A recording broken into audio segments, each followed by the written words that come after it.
안녕하세요. 축구 전문 기자 한준입니다. 손흥민 선수가 아시안컵 대회에 아쉬움을 뒤로하고 토트넘 허스퍼 복귀 후 첫 번째 골을 터뜨렸습니다.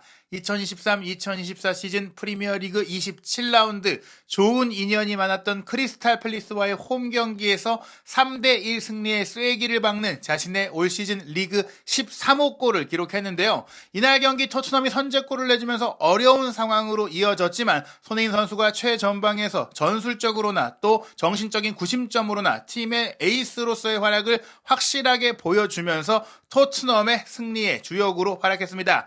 손흥민 선수의 골, 경기 막판이었음에도 정말 나이를 잊게 하는, 나이를 거꾸로 먹는 게 아닌가 싶을 정도로 폭렬과 같은 질주를 통해 득점에 성공했는데요. 손흥민 선수의 활약은 어땠는지, 토트넘이 이날 경기 어떻게 이길 수 있었는지 주요 장면 통해서 분석해드리도록 하겠습니다. 2023-2024 시즌 프리미어리그 27라운드가 3월 첫째 주 주말 일정으로 진행되고 있습니다. 먼저 현재까지 끝난 경기들의 결과 살펴보면요. 첼시가 브렌트포드와 2대2로 비기면서 또 한 번 부진 탈출에 어려움을 겪고 있고요. 웨스트햄 유나이티드가 에버튼과 원정 경기 3대1 승리를 거두면서 유럽 대항전 진출권의 도전 가능성을 높였습니다.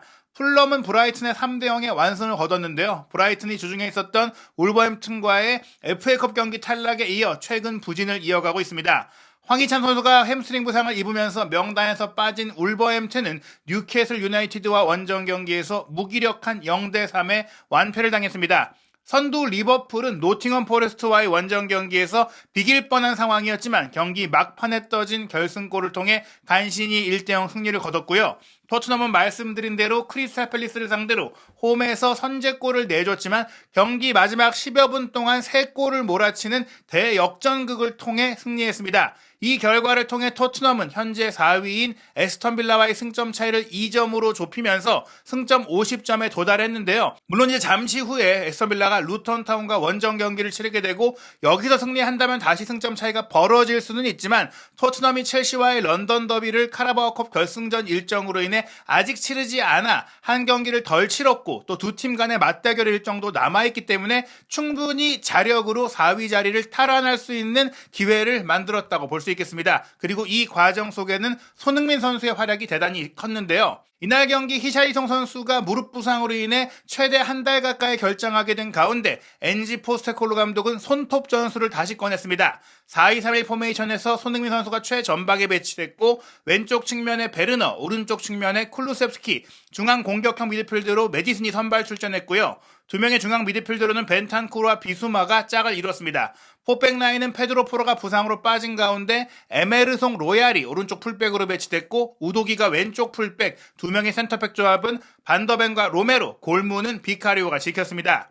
올리버 글라스너 감독 부임과 함께 번리전 3대0 대승으로 새로운 시대를 여는 크리스탈 팰리스는 그때의 주역 선수들뿐 아니라 핵심 공격수인 에제 선수의 부상 복귀로 선발 명단에 조금 변화가 있었는데요. 장신 공격수 마테타를 최전방에 두고 에제와 조던 아유가 2선 공격수로 배치가 됐습니다. 3-4-3 포메이션에서 좌우 윙백으로는 무니오스와 미첼이 배치됐고 두 명의 중앙 미드필더로는 레르마와 워튼 그리고 3백으로 리처즈, 안데르센, 워드, 골무는 존스톤이 지켰는데요. 이번 경기는 이전의 번리전과 달리 3명의 센터백 중에 좌우 측면 수비수들이 공격 지원을 하기보다는 내려서고 좌우 윙백도 공격 시에 올라가긴 했지만 이 빈도를 줄이고 내려서는 축구 5-4-1에 가까운 대형으로 조금은 수비적으로 토트넘의 배후 공격과 손흥민 선수의 속도에 대비한 다른 형태의 경기를 펼쳤고 라인을 올렸을 때는 오프사이드 트랩을 적절히 사용하면서 수비에 더 신경을 쓴 경기를 했다고 볼 수 있겠습니다. 이에 맞춰서 토트넘 역시 활동량이 좋은 사르보다는 공 줄기를 만들어갈 수 있는 벤탄쿠르를 비스마의 중앙 미드필더 파스노로 내세웠는데요. 전반 16분 상대의 수비적인 자세에 대응해서 토트넘이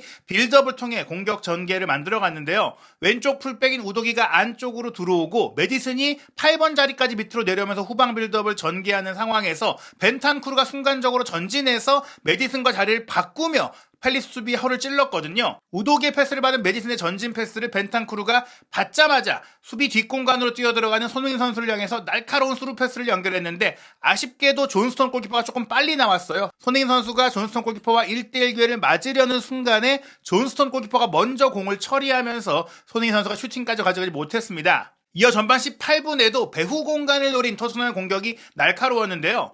벤탄쿠르가 에제와의 경합 끝에 공을 따내면서 손흥민 선수에게 패스를 줬고, 손흥민 선수는 하프라인 뒤에서 오프사이드 트랩에 걸리지 않는 상황에서 뒷공간으로 빠져들던 베르너를 향해 빠른 타이밍의 스루 패스를 정말 기가 막히게 연결해줬거든요. 이 패스를 받은 베르너가 훨씬 빠른 속도로 상대 스피드를 제치고 골키퍼 존스톤과 1대1 기회를 맞이했고, 이거는 골이다 싶었는데 이 베르너의 슈팅이 존스톤의 선방에 허무하게 조금 막히면서 결정적인 득점 기회가 무산이 됐습니다.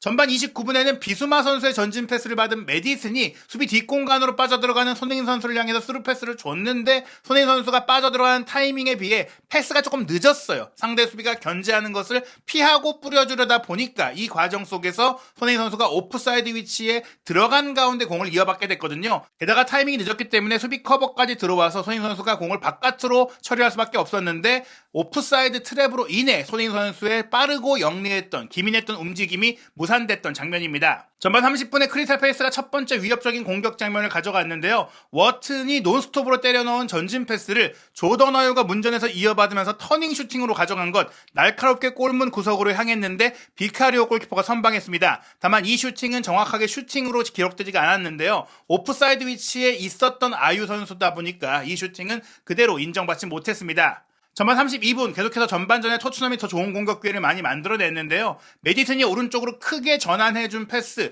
크루셉스키가 오른쪽 하프 스페이스로 들어가면서 인버티드 풀백 역할을 한 로얄에게 전진 패스를 주면서 결정적인 기회가 열렸는데, 아쉽게도 로얄 선수가 문전 배후로 침투하던 손흥민 선수를 보고 찔러 넣었던 크로스 패스가 조금은 길게 바깥쪽으로 빠져나가고 말았어요. 포로가 있었다면 손흥민 선수의 발 앞으로 좀 정확하게 연결해주지 않았을까 싶었던 정말 좋은 기회였는데요. 바깥쪽으로 빠진 공 도 베르너가 조금 한 타이밍 늦게 쫓아가다 보니까 살리지 못했고 결국에는 그대로 골라인 아웃되고 말았습니다.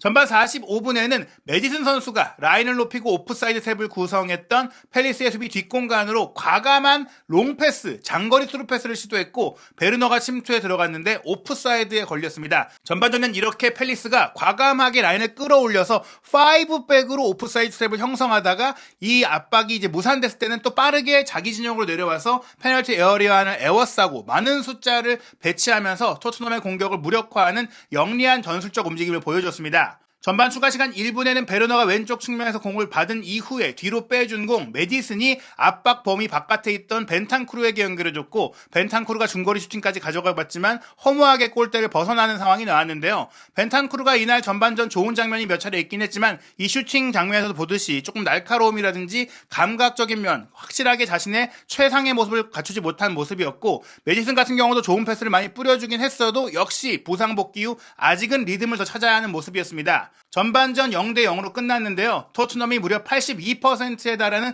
볼 점유율을 기록했지만 오히려 슈팅 숫자는 크리스탈 팰리스가 3대2로 앞섰어요. 다만 크리스탈 팰리스 역시 유효 슈팅은 하나도 없었고, 토트넘 같은 경우에는 베르너의 1대1 기회가 빅찬스였는데 빅찬스 미스가 나오면서 득점하지 못했습니다. 전반전 토트넘은 92%에 달하는 높은 패스 성공률을 보였지만 공격의 날카로움이 조금 아쉬웠던 면이 있었습니다. 이러한 가운데 후반전 양팀 모두 선수 교체 없이 진행했는데요. 51분 크리스탈 팰리스의 강한 전방 압박에 토트넘이 첫 번째 위기를 맞이했습니다. 로메로 선수의 패스 연결을 에제가 차단하면서 굴절된 공이 마테타에게 흘렀는데요. 다행히도 로얄 선수가 빠르게 커버 플레이를 들어오면서 마테타가 슈팅하기 전에 잘라내는 좋은 플레이를 펼쳤습니다. 포로 선수의 부상 결장 속에 사실 로얄 선수가 공격 전개 과정에서 패스 세밀성은 아쉬웠지만 수비 커버라든지 공중볼 경합 등에 있어서는 좋은 모습을 보였는데요. 53분 베르너가 왼쪽 측면을 과감하게 파고들면서 박스 안에서 넘어졌지만 이 상황에서는 페널티킥이 선언되지 않고 코너킥으로 선언되는 아쉬움도 있었습니다. 한편 54분에는 클루셉스키 선수가 오른쪽 측면을 파고들다가 배후 공간에 머물러 있던 손흥민 선수에게 패스를 내줬고, 이 패스를 손흥민 선수가 뛰어드는 척하면서 멈춘 이후 수비의 시선을 따돌린 이후 그대로 오른발 논스톱 슈팅으로 가져갔는데, 아쉽게도 골포스트를 때리고 나오는 골대의 불운으로 인해 선제골을 넣지 못했습니다. 이 시점까지 분명히 토트넘이 이길 수 있는, 앞서 나갈 수 있는 경기 내용을 보이고 있었는데요.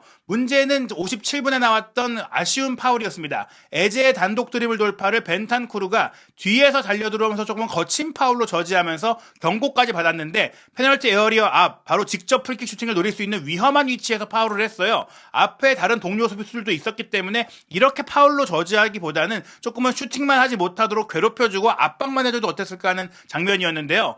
결국에는 이 자리에서 59분 에제 선수가 직접 오른발 프리킥 슈팅을 가마차기로 골문 구석에 찔러 넣으면서 더 좋은 경기력을 보이던 토트넘이 크리스탈 팰리스에 선제골을 내주고 끌려가게 되고 말았습니다. 후반전에 나온 또 선제골이다 보니까 심리적으로 급해질 수밖에 없는 토트넘이었는데요. 62분에는 또 한 번 쿨루세프스키 선수가 앞선 골대 강타 장면처럼 손흥민 선수에게 패스를 측면에서 내줬고 이 장면에서는 손흥민 선수의 슈팅에 골대를 허용했던 팰리스 수비 라인 2명이 손흥민 선수의 앞을 에워싸다 보니까 슈팅 각도가 열리지 못했습니다. 다만 손흥민 선수에 대한 견제가 심해졌고 베르너가 자꾸 기회를 놓치니까 베르너가 아예 프리한 상태에서 왼쪽에 남아있었거든요. 이 빈자리를 정확하게 보고 손흥민 선수가 침착하게 베르너에게 패스를 해줬는데 이번에도 베르너 선수의 프리 찬스에서의 슈팅이 골키퍼 정면으로 흐르면서 막히고 말았습니다. 손흥민 선수가 어시스트가 될 뻔했던 많은 기회들을 만들어준 가운데 63분 포스테코글루 감독은 중앙 미드필더인 벤탄쿠르를 빼고 브레넌 존슨을 투입하면서 공격 숫자를 늘렸는데요. 쿨루셉스키가 10번 자리로 이동하고 메디슨 선수가 벤탄쿠르의 8번 자리로 한 칸 내려가고 베르너와 존슨이 좌우 측면 공격을 맡게 되는 4-1-4-1에 가까운 형태의 공격이었습니다. 65분 메디슨의 전진 패스를 받은 베르너가 왼쪽 측면 깊숙이 들어가서 컷백을 내준 것 손흥민 선수 쪽으로 모든 수비수가 쏠렸는데요. 여기서 손흥민 선수가 기가 막히게 반대편으로 돌려주는 패스를 존슨에게 연결해주면서 존슨이 밀어넣기만 하면 되는 기회를 맞았거든요. 하지만 이 기회조차도 존슨 선수가 갑자기 온 공을 제대로 통제하지 못하면서 골문 바로 앞에서 허공으로 날리는 아쉬운 결정력을 보였습니다. 이러한 가운데 부상에서 복귀한 에제 선수는 66분 프랑스와 교체됐고 71분에는 경미한 부상을 입은 아유와 체력적으로 떨어진 워튼을 빼고 글라스너 감독이 에두아르와 윌 슈스를 투입하면서 체력도 보강하고 수비도 보강하면서 이제는 굳히기에 들어갔습니다.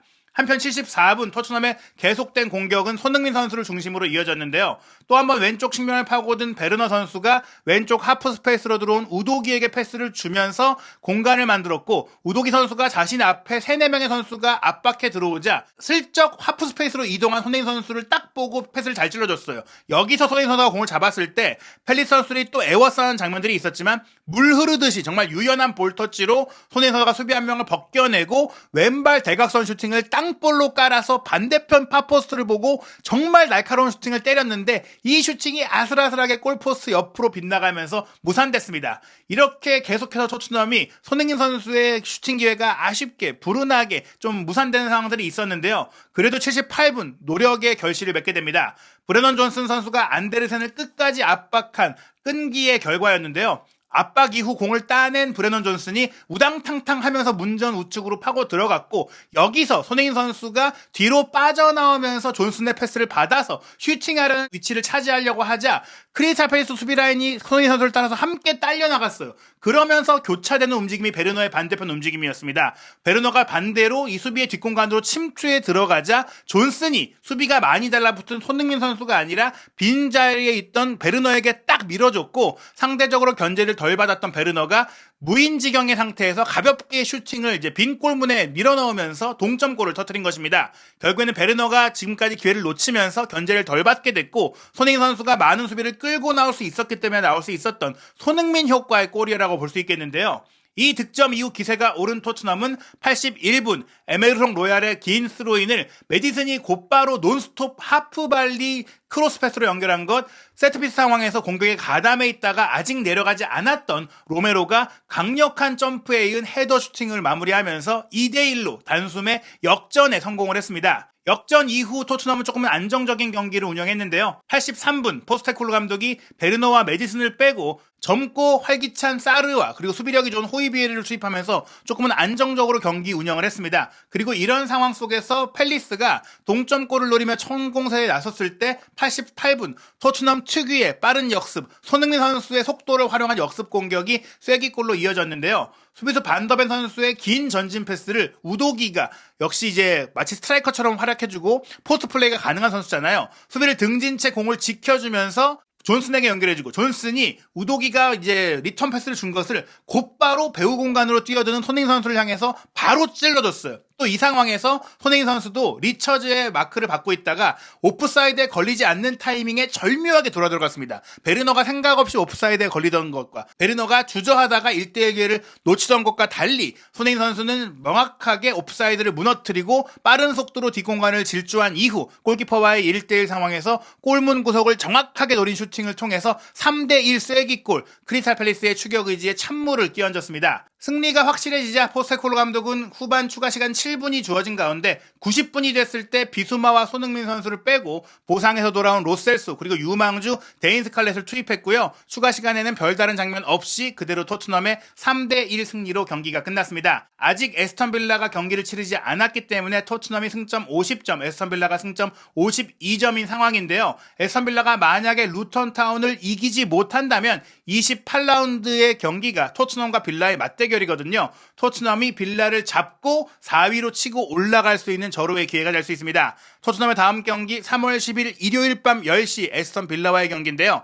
에스턴 빌라가 루턴 타운과의 경기 또 어떻게 치를지 한준TV의 최신 영상들 구독, 좋아요, 알림 설정을 통해 놓치지 않으시기 바랍니다.